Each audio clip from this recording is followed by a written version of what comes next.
We know that. Understand that. Realize it. And don't be overly discouraged as things happen to you. Figure out what God would have you do with it. In this case, they were sending them out and went from village to village preaching the gospel and healing people everywhere. They were proving to the world, and to that in Galilee in this case, that it was the true gospel. And they were getting ready to be totally shocked because this was not going to work out the way they had envisioned. They had envisioned that Christ would come being conquering hero and put Rome down and punish all those who were giving the Jews a hard time. And that's going to happen. But it wasn't time for it yet. Christ was going to die on a cross, and they did not have any concept of that. And even John the Baptist, as we know, when he was observing what was happening to Christ, I mean, he wasn't taking anything over. He wasn't getting even for all the bad stuff. And here he was in court getting ready to be beheaded. Or he's in prison getting ready to be beheaded. And he said, "Are you the one?" So there was a lot of questioning at that time. But he was the one, and they're proving it. And he proved it through the miracles he did. He proved that he had power over our problems. He had power over the evil that comes in our lives. He had power over sickness. And he had power over death. But that does not mean you're not going to experience those things. He has power over them. Trust in him. Now here, I think it's interesting. We're going to go from his sending out the disciples. Over here, he's going to be feeding 5,000. In between, he put King Herod. Why did he do that? Well, he must have had a purpose. Now, Herod the Tetrarch heard about all that was going on. He heard about this. He knew what was going on.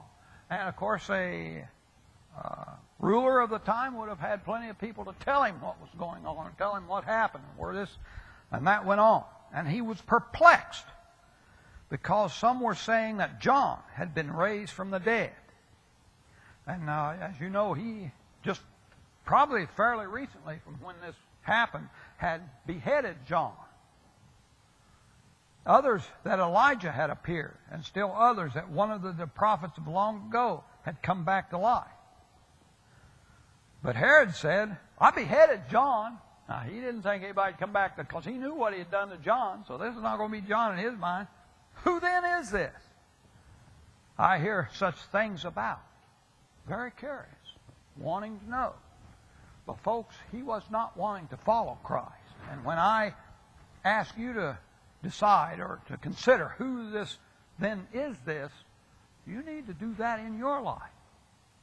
Herod had no intention of following him. In fact, he had, how would you say, a certain fear of him because somebody had said he was going to be the king of the Jews, and he didn't want no king in place of him, of himself.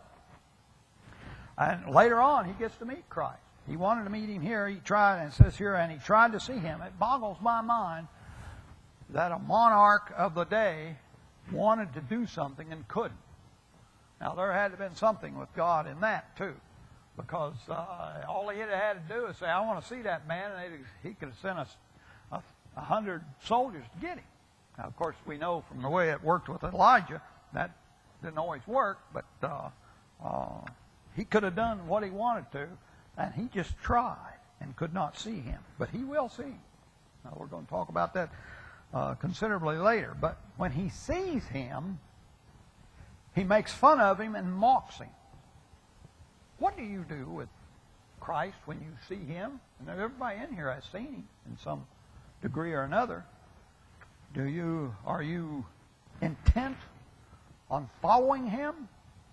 Are you intent on doing what he wants you to do in your life? Or in your own way do you mock him? And that is a choice he actually gives us.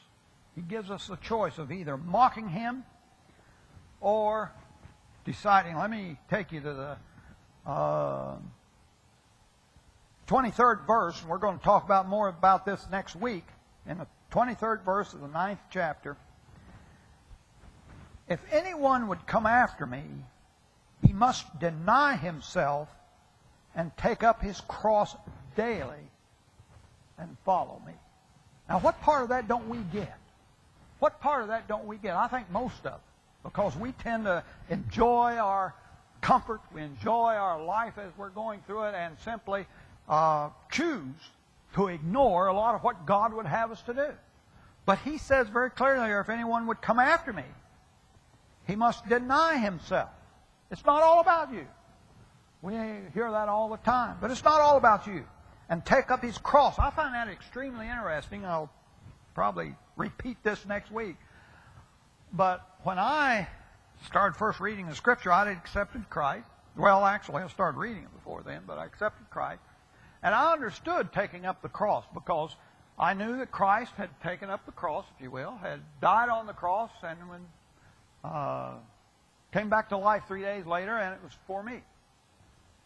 So I understood the cross. But what did they understand about the cross at this point when Christ is speaking to his disciples? I find that curious. Did they have any idea?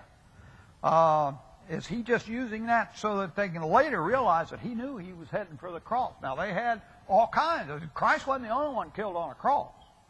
There was one conqueror that went through and lined up 6,000, as I understand it, along the road. Hung them all on crosses. Let them rot there so that people could understand they don't fool with him. So Christ wasn't the only one that died on a cross in that day. It was a unique time in history where that was the worst punishment you could give anybody. It was even against the law to allow the Romans to be crucified, a Roman citizen. And that's why I think it was that Paul was beheaded instead of hung on a cross.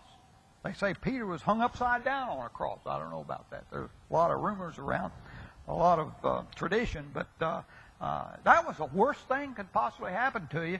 And did they understand that when that was said in there? Take up your cross.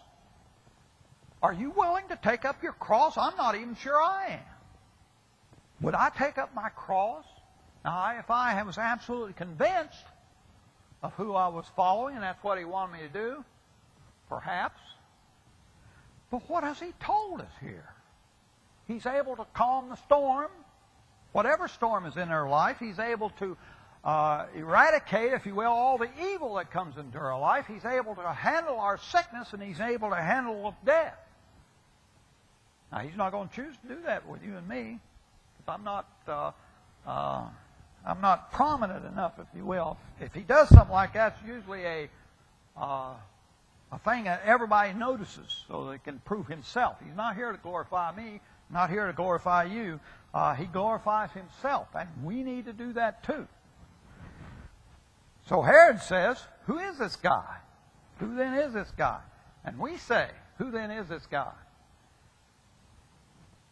What is your answer? I know Herod's answer, but now we'll go on. Now, it's interesting that little section was put in there between his sending the disciples out to witness, and then this little Herod in there, who is this? And then he goes into the 10th verse. When the apostles returned, they reported to Jesus what they had done. I remember when I was in an earlier church, we'd go out on visitation, and then we'd come in and everybody would tell what had happened on them with visitation. That's the kind of thing they were doing here, and I'm sure even the churches today that do that probably get that idea from this. But they'd come back in and have a snack or two and tell people they had met with and so forth. But then he took them with him, and they withdrew by themselves to a town called Bethsaida. Now, they were in a wilderness area, we'll find out very quickly, and we're not sure what the town Bethsaida had to do with it. Maybe it was just outside that town or something, but they were in a wilderness area, and Bethsaida was a town. But the crowds, maybe that's just what got him away from the town, but the crowd learned about it and followed him. Now, each one of us has things we plan to do, things we want to do,